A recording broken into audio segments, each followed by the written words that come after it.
Good afternoon and welcome. I'm Shelley Rosenblum, Curator of Academic Programs here at the Belkin, and I'm delighted to have music school back here at the gallery. David Metzer, Corey Ham, and the UBC Contemporary Players were here last term to complement Breathless Days 59-60, and the concert was tremendous. So I'm thrilled to have them back here today for the Boulos show and to continue our collaboration together. We look forward to another concert on March 28th, and the inaugural concert sparked a lot of interest, and so I hope this collaboration is ongoing for a long time. Thank you for coming.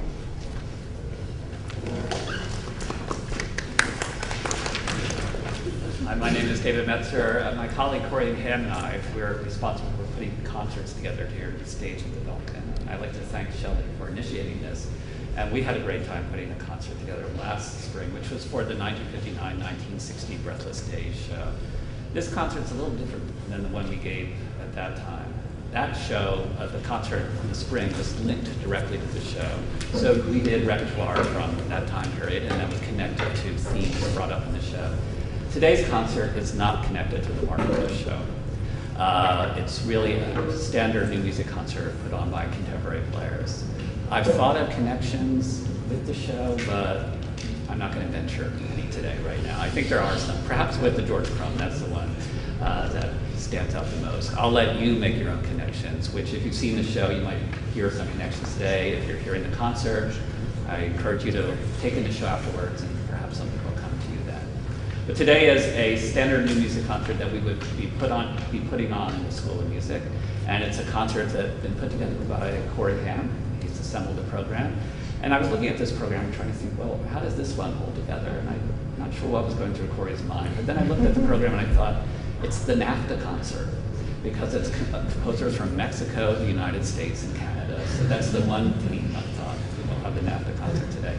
It's a great program. It's a diverse program, different styles, also very different types of ensemble. It's a good concert for our students here, as we have two major works of the repertoire, one for string quartet, Black Angels, and one for woodwind quartet, the Elliott Carter piece. So it's a good chance for our students to get to know these pieces, and also to take on some very new repertoire as well.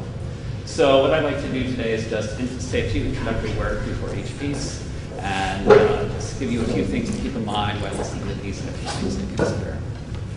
All right, so our first piece is by the Mexican composer Mario Lavista, and the piece is entitled Marcias. And this piece is really a lamentation. It describes lamentation. It's for solo oboe instrument, as I'm sure many of you know, has associations with lamentation. So a solo oboe here, and accompanied by, and this is a unique ensemble, wine glasses, which the players are going to rub on to produce that whirring sound. And in the image the composer has constructed for this piece, the oboe represents the human being, and the wine glasses represent like this harmony of souls.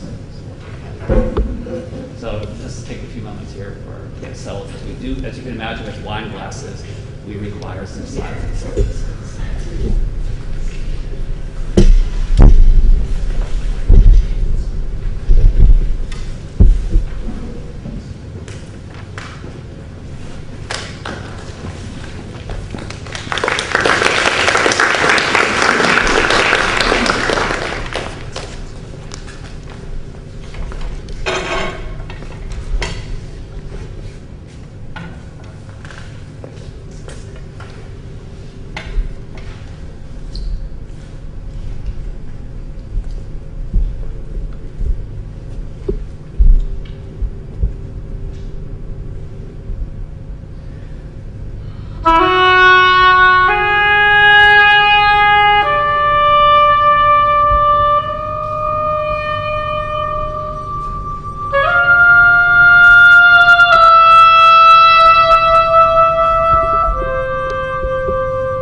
Say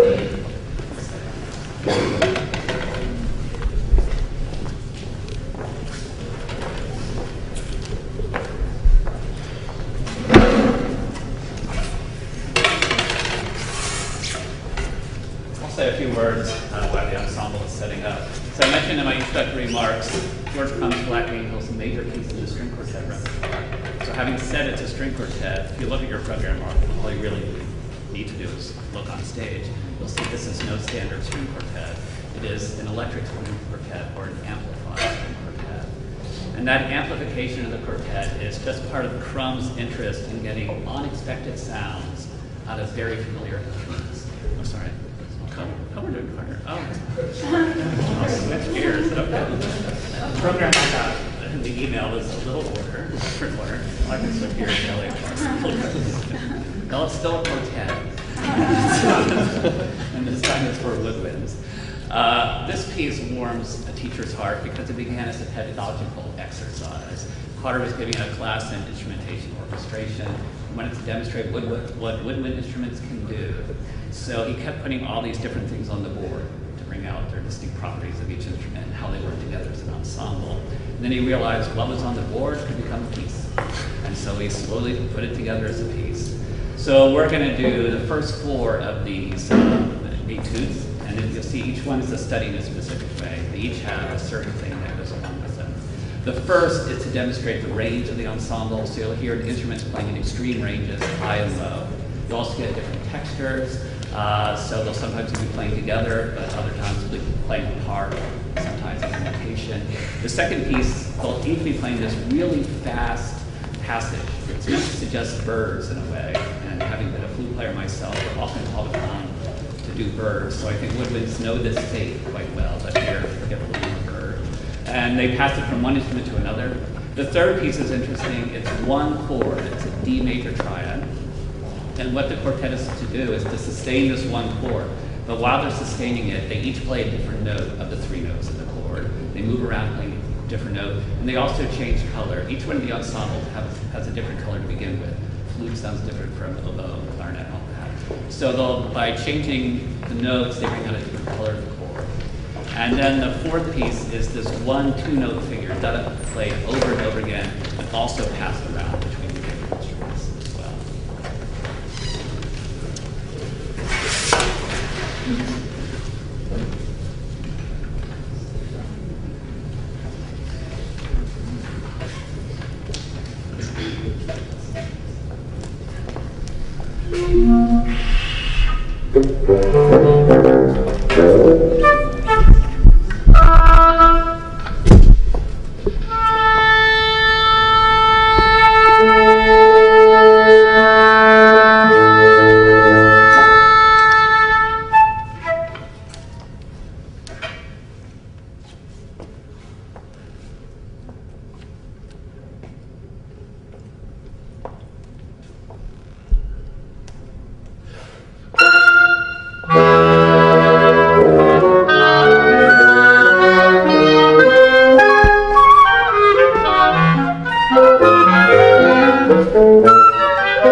So some of the sounds can be quite jarring, such as the first one here now, so be a little prepared for that. But this piece was written in 1970, and Crumb in the score writes, written during a time of war. He's referring to the Vietnam War. And his way of addressing the war was a spiritual journey. And the spiritual journey has three different parts. The first is called the descent. It's the fall from grace. And the four movements you're going to hear today are from that section, the fall from grace. And in this movement, in this section, he wants to suggest things that have to do with evil, and especially the devil. As you can see on your program, one of the movements is called the devil music.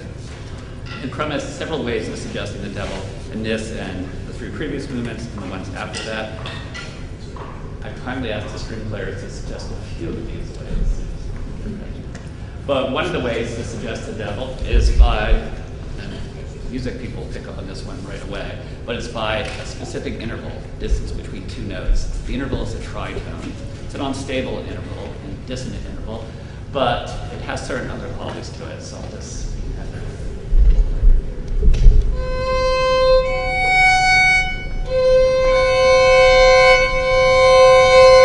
It's an interval that has to be handled in certain ways, and it was the bane of many composers and music theorists, so much so that during the Middle Ages, some theorists refer to it as Diabolus and Musica, or the devil in music. So sure enough, you're going to get a lot of tritones in devil music. Another thing that you're going to hear is a plain chant. He has the bottom three string players. He has them play the Dies Irae, which is a chant from the Requiem Mass, which is the Mass for the dead. This section of the Mass presents what happens to souls after they die and the fury, the horror that awaits them in hell. So we'll know this chant. All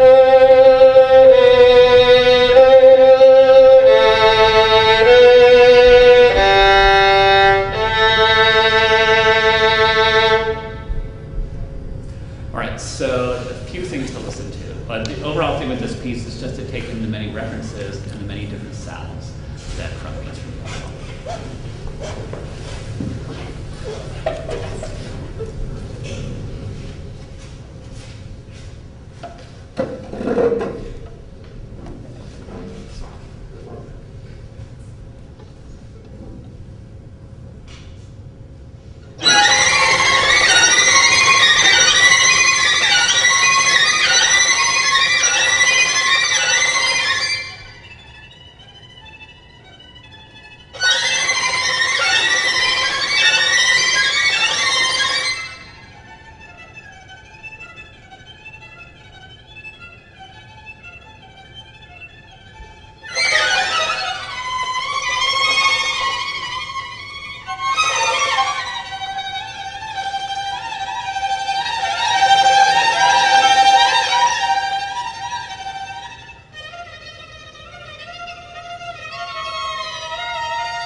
Don't say. That's telling him. You don't say. That's telling him.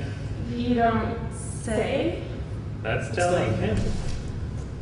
What do you say? Give him an earful. What do you say? Give him an earful. What do you say? Give him an earful. What do you say? Give him an earful. Stop blowing your own horn. You had to hear it to believe it. Do tell, do tell, do tell. The tenor of the conversation was out of earshot. Hearing, hearing, hearing. The Speaker of the House It says. speaks for itself. You can say that again. The Speaker of the House It says. speaks for itself. Come along, quietly.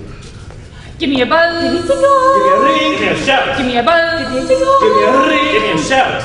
Do tell. Don't say. Do tell. Say. Do tell. Do tell. Do tell. Don't say. Do tell. Don't say. Don't say. Don't say. I hear tell that a bird in the hand is worth two in the bush. You can say that again. The Speaker of the Put a House. bug in his ear. That provides a welcome note of brilliance. Arc. Arc. Arc. Arc. The keynote address. Keep your ears open. I'm all ears. Keep your ears open. I'm all ears. An empty vessel makes the most sound. An empty tub makes the most noise. Barking up the wrong tree. The mother tongue. Mom's the word. The pot called the kettle black. Turn a deaf ear. Dead quiet. You could hear. A pin.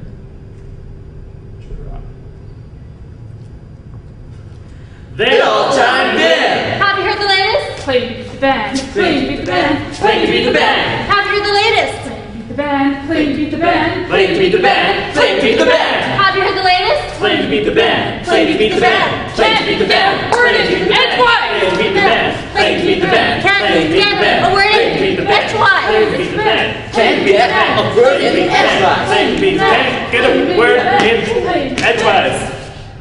Play to beat the band. Do-ba-di, do-ba-di, do-ba-di, Play to beat the band. do-ba-di, do-ba-di, do-ba-di. Play to beat the That's band. music to my ear. What a Song and dance. Dance, dance, dance, dance, dance. Full of sound and fury. Signifying His bark is worse than his bite. He changed his tune.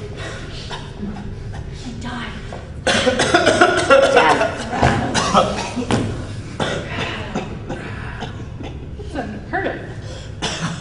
it's only hearsay.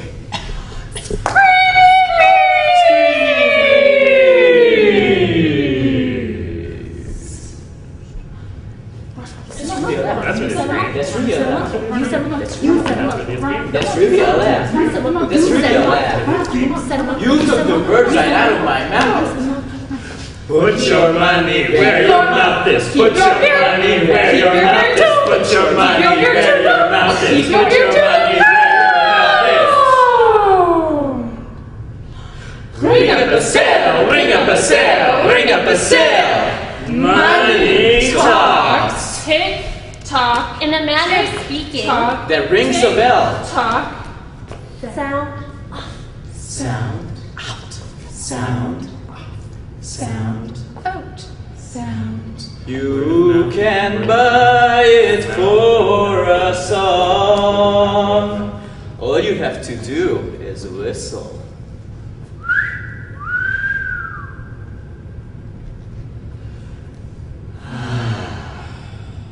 The call of the wild. Nothing. Nothing. Nothing.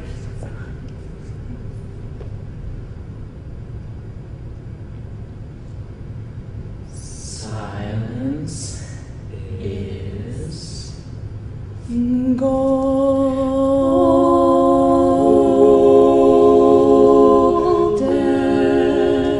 Sounds good to me.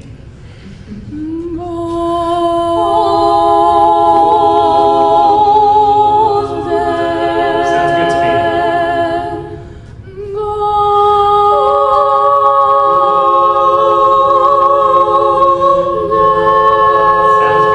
me.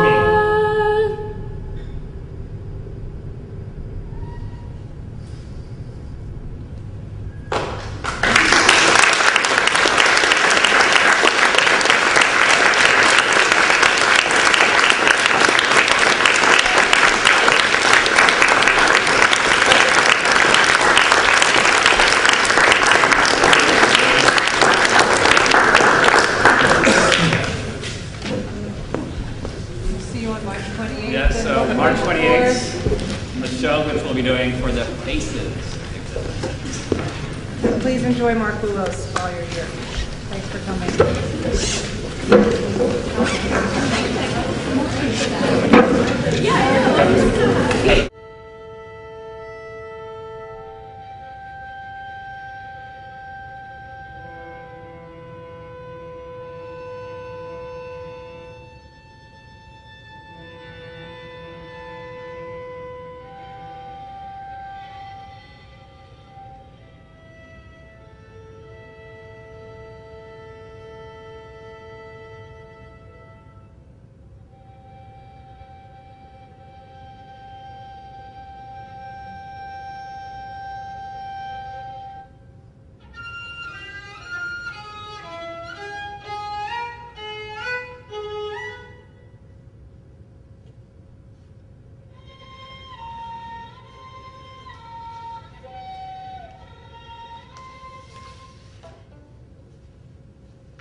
and told class, 2 minutes composers, when their first works were first performed, they were often done in art galleries. A lot of musicians weren't really keen on what the composers were doing, and they both said that the art crowd proved to be much more sympathetic to music. And it was part of, it really reminded me there was this ongoing tradition where new music would be performed in museums and art galleries. I'm glad we're reviving that tradition here. Steve Reich is a familiar name to many of you. As I said before, he's called a minimalist composer because music reduces itself to its basic properties. No better example than this piece, which is for 2 performers playing no instruments, just clapping, or 2 or more performers doing this. And so this piece is an example of what Reich referred to as phase shifting. I'll just give you a general idea of it. The general idea is to start off with a basic pattern, and players are doing the pattern in unison. But slowly, one player or more players will get ahead of that pattern, will move ahead within the pattern, so it gets out of phase. And during the piece, as in this one, they can get out of the phase to the point where they eventually will return to back in unison together. So you'll hear that done here. Also, you might be wondering, why do we have 2 people clapping in this piece? It's really just practicalities of what was going on in his career at that time. He said he had a difficult time moving around an ensemble, especially percussion instruments and all that. So what could be the easiest thing to transport would be the performers themselves. And so that goes to this piece, which is a standard piece. In fact, it's so standard that one of my colleagues has his students play it as part of the musicianship exercise each year as part of their course. So it's a piece that music students know rather well. Performance area or something. Oh, there, sorry.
Hear Me Out is an excerpt from a larger work. The piece is part of an opera cycle that he's put together. It's called the Patria Cycle, and this is the third part of the cycle. It's called Patria 3. And one of the things that Schaeffer's getting at in the Patria Cycle is to reconceive the relationship between music and theater. One way to do that is to take music out of the theater, to put it in non-traditional spaces.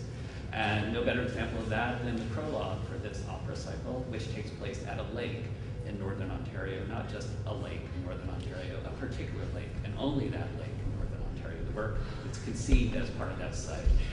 We're not making that journey obviously today, but in number 3, it takes place in a carnival. And what happens is the company is to erect a carnival with a bunch of tents, and they're created an admissions gate, and at a certain time, the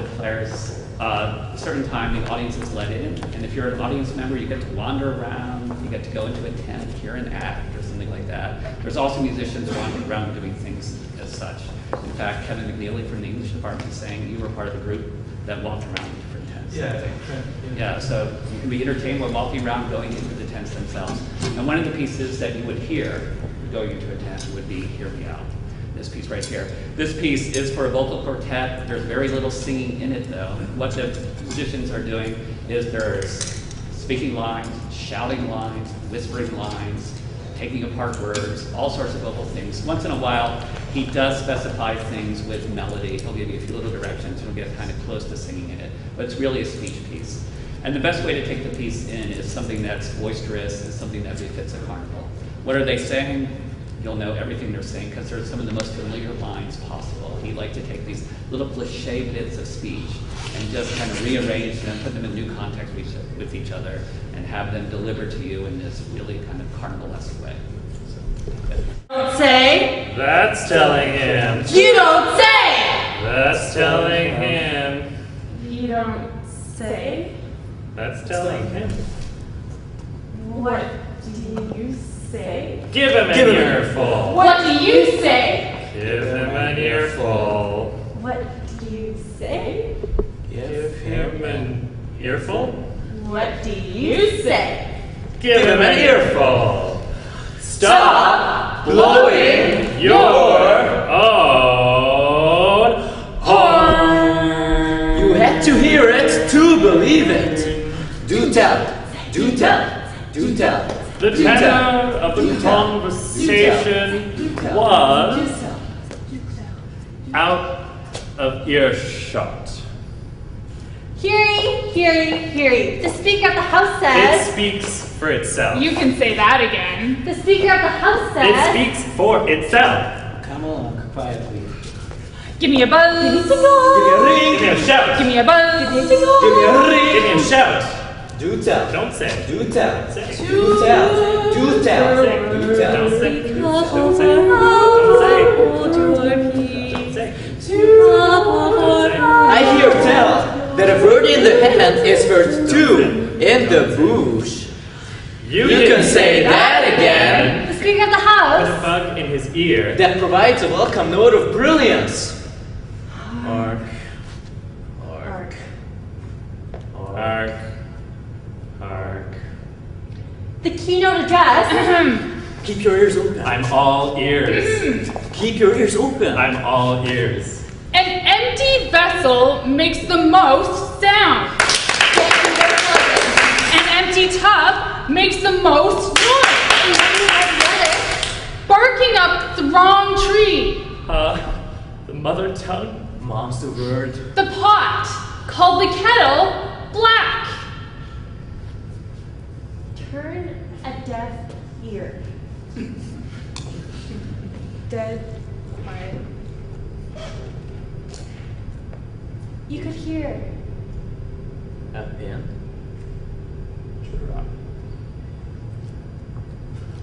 They all chimed in. Have you heard the latest? Play to beat the band. Play to beat the band. Play to beat the band. Have you heard the latest? Beat the band. Play to beat the band. Play to beat the band. Play to beat the band. Have you heard the latest? Play to beat the band. Play to beat the band. Play to beat the band. Word in edgewise. Play to beat the band. Play to beat the band. Can't Play to beat the get band. a word Play to beat the in band. edgewise. Play to beat the band. Can't get a word in edgewise. Play to beat the band. Get a word in edgewise. Playing to beat the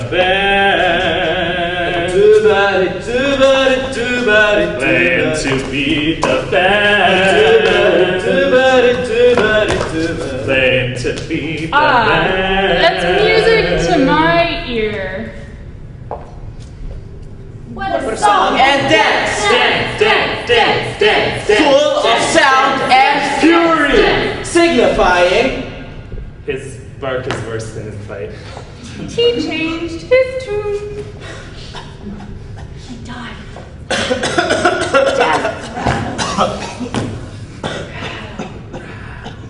That's unheard of. It's only hearsay.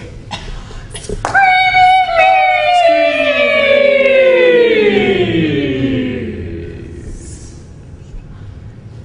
sweet. That's really a laugh. That's That's really a laugh. That's really a laugh. You took the words right out of my mouth.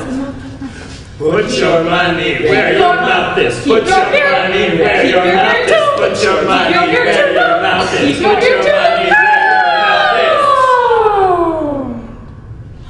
is. Ring up a sale, ring up a sale, ring up a sale. Money talks. Tick tock. In a manner of speaking, Talk. That rings a bell. Talk. sound Sound out. Sound sound Out.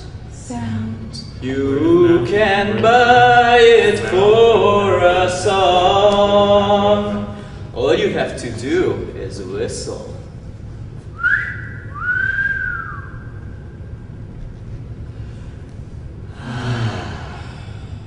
the call of the wild. Passing. Passing. Passing.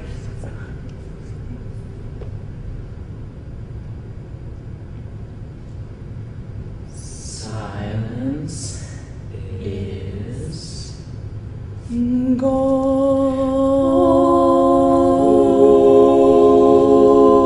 golden. Sounds good to me.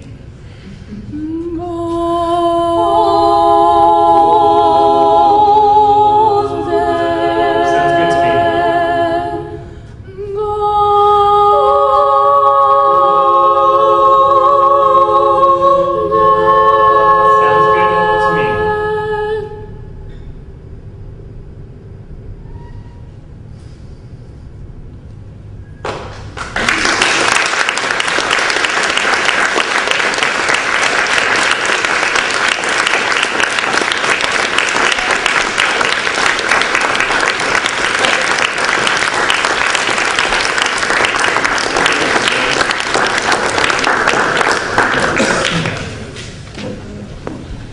See you on March 28th. Yeah, so March 28th, the show which we'll be doing for the Faces exhibit. And please enjoy Mark Boulos while you're here.